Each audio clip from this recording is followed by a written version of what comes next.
Let's now calculate rotational inertia or moment of inertia.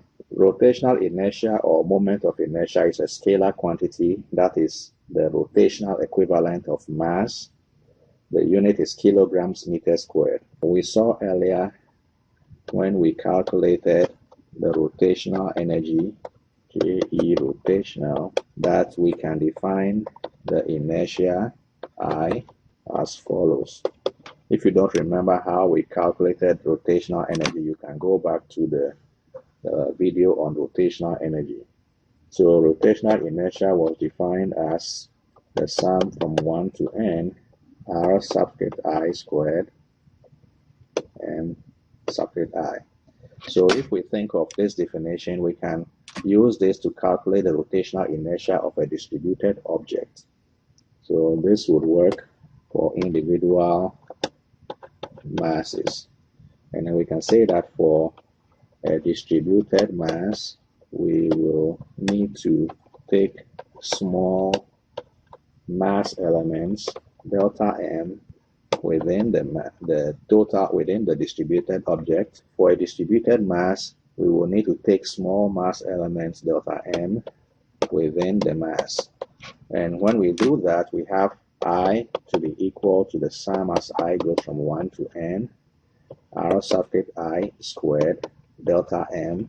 We can think of taking smaller and smaller mass elements until the mass element becomes very small and approaches zero. This means we are taking a finer mesh when we do the calculation for the inertia, and that leads us to the integral by through the limit. So we take the limit as the mass goes to zero of the sum I from 1 to n ri squared delta m, and that is written as the integral of r squared dm. So that the rotational inertia of a rigid body about an axis is given by r squared dm. We will make a substitution for dm when we actually do a calculation, and then we can say that in the xy system, r squared can be written as x squared plus y squared. So we can say the rotational inertia is given as the integral of x squared plus y squared dm. Let's find equivalent expressions for dm. So let's consider a one-dimensional object. So for a 1D object of uniform density, we can have something like a rod.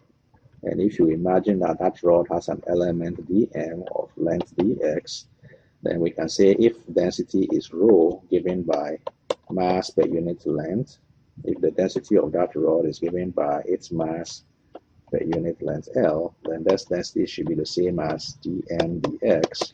Therefore, we can write dm to be equal to m over L dx. For a 2D object, we can make the change to I so that we have I equals integral of r squared dm, where we are saying that the density is equal to the mass per unit area this time, which would be equal to dm dA. Therefore, dm can be written as m over a dA. So we can write I to be the integral of, so let's say m over a r squared dA. Now, for a 3D uniform object, we can make the following change. So the integral for the rotational inertia is given by r squared dm.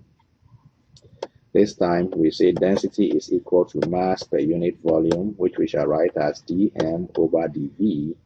Therefore, the mass element dm is m over v dv.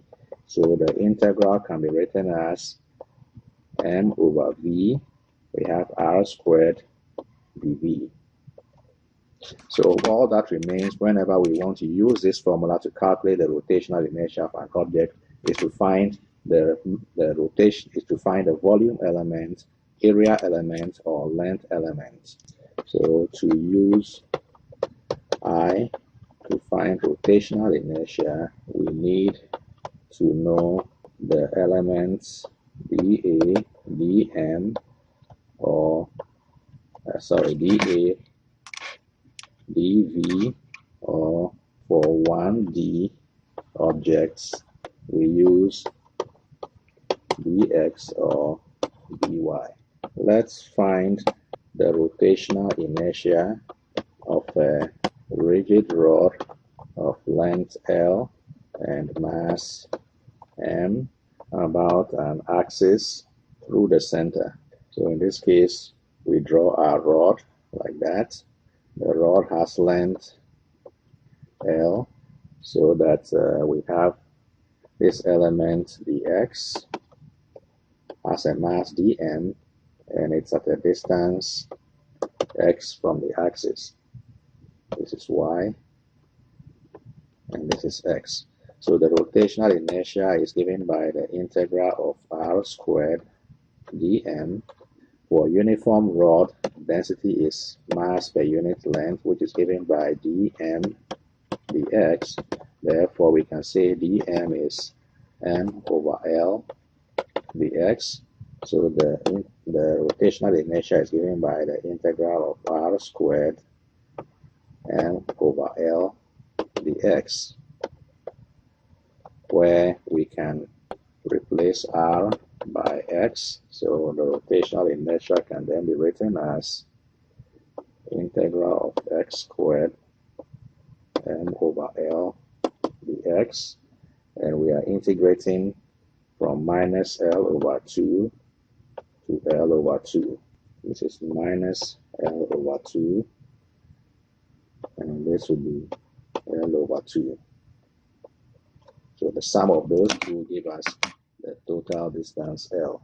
So this integral is solved this way. So the rotational inertia becomes, this is L cubed over 4 minus L cubed over 8. So this integral is equal to 1/3 m over L, and in parentheses we have L cubed over 8 minus the negative of L cubed over 8. And that gives us I equals 1/3 m over L, and we have L cubed over 4, and that can then be written as 1/12 mL squared.